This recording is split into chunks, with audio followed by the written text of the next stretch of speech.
ദുരന്തഭൂമിയായ ചൂരൽമല, മുണ്ടക്കൈ, പുഞ്ചിരിമട്ടം മേഖലകളിൽ മനുഷ്യജീവനു വേണ്ടി മാത്രമല്ല രക്ഷാപ്രവർത്തകർ തെരച്ചിൽ നടത്തുന്നത്. ദുരന്തത്തിൽ ഒറ്റപ്പെട്ടുപോയ വളർത്തുമൃഗങ്ങളെയും രക്ഷാപ്രവർത്തകർ കണ്ടെത്തി സുരക്ഷിത സ്ഥാനങ്ങളിലേക്ക് മാറ്റിക്കൊണ്ടിരിക്കുന്നു. പശ്ചിമഘട്ടത്തു നിന്ന് ഒറ്റപ്പെട്ട 4 നായ്ക്കളെയാണ് ഇന്ന് രക്ഷാപ്രവർത്തകർ കണ്ടുപിടിച്ച് പുറത്തെത്തിച്ചത്. ശ്രീജിത്തിന്റെ റിപ്പോർട്ട്. മനുഷ്യർ മാത്രമല്ല, ഇവിടെ കുറെ മൃഗങ്ങളും അനാഥമാക്കപ്പെട്ടിട്ടുണ്ട്. പുഞ്ചിരിമട്ടത്തു നിന്ന് നമ്മുടെ ഒരു സുഹൃത്ത് ഷിഹാബ്, ഒരു വളണ്ടിയറാണ്, അദ്ദേഹം രക്ഷിച്ചു കൊണ്ടുവന്ന ഒരു നായയാണ്.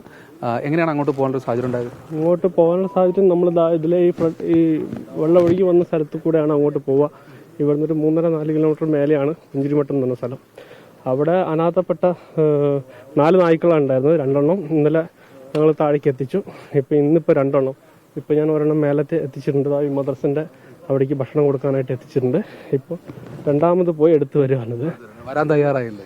വരാൻ തയ്യാറില്ല. ഇത് അതിൻ്റെ കൂടെ ഉണ്ടായിരുന്നതാ. അതിൻ്റെ കൂടെ ഞങ്ങൾ വരാൻ തയ്യാറല്ല, തിരിച്ചങ്ങോട്ട് പോകുമായിരുന്നു. ഇത് ആ കാണുന്ന പാറക്കൂട്ടത്തിന്റെ ഇടയിൽ അതുണ്ടായിരുന്നു. ആ പ്രദേശത്തെ വളർത്തു നായ്ക്കളൊക്കെ ആയിരിക്കാം. ആ പ്രദേശത്തെ ഒരാളെ വളർത്തു നായ്ക്കളാണ്. നാസർക്ക എന്തോ മുഹമ്മദ് എന്ന പേരുള്ള ആളെ നായാണ്. അവര് സ്ഥിരം ഭക്ഷണം കൊടുക്കുന്നുണ്ടാവും അല്ലേ? സ്ഥിരം ഭക്ഷണം കൊടുക്കുന്നത് അവരെ വീടിന്റെ അടുത്തായിരുന്നു. അവരുണ്ടോ? അവരിപ്പോ ഈ പ്രദേശത്തൊക്കെ ഉണ്ടല്ലേ? അവർക്ക് തന്നെ ഏൽപ്പിക്കാനുള്ള പരിപാടിയാണ്. അതായത് ഇപ്പൊ ഇതിന് ഭക്ഷണം കൊടുക്കാൻ വേണ്ടിയിട്ട് ഞാനിത് ഈ മദ്രസ, ഈ മുണ്ടക്കൈയുള്ള മദ്രസ, ഈ മദ്രസ അവിടെ ഭക്ഷണവും കാര്യങ്ങളൊക്കെ ഉണ്ട്. അപ്പൊ അതിന് വേണ്ട ഭക്ഷണം. ഇനി നായ്ക്കളുണ്ടോ അവിടെ? ഇല്ല. ഇപ്പൊ ഇത് 4 ഉണ്ടായിരുന്നുള്ളൂ.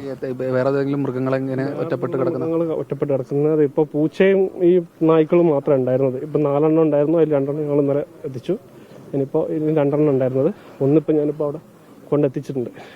മനുഷ്യസ്നേഹം മാത്രമല്ല, അത് മനുഷ്യസ്നേഹം എന്നത് മൊത്തം പ്രകൃതിയോടും മാനവ സമൂഹത്തോടും ഒക്കെയുള്ള ഒരു സ്നേഹമാണ് എന്ന കൃത്യമായ ബോധ്യമാണ് ഷിഹാബ് എന്ന ഈ ചെറുപ്പക്കാരൻ കാണിച്ചു തരുന്നത്.